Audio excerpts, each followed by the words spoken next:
What is up guys, and welcome to another tutorial video. In this video what I will be showing you how to do is how to change your captain in Premier League, or Fantasy Premier League rather.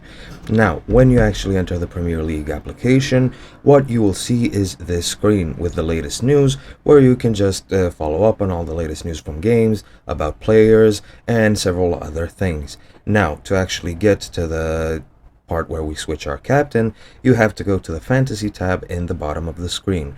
Just click on that and you will arrive at this screen. Here is the main menu for all your team overviews, your leagues and cups, and everything of the sort. Now to actually change our captain, what we need to do is go into the pick team section by clicking the pick team icon.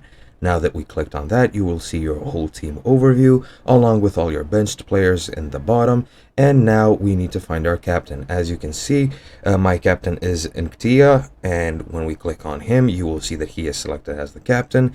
And I want to change him, for example, to Haaland, who is quite a popular choice for being a captain in Fantasy Premier League. Now to actually do that, what you want to do is just click on your player of choice. I will pick Haaland, and now that I am here, you will see in the bottom two options, one for captain, one for vice captain. And what you want to do is just click on the captain icon and he will be changed to your captain. As you can see now, if I open his view up again, you will see in the bottom that he is checked off as my team captain, and from now on he will be my team captain, guys.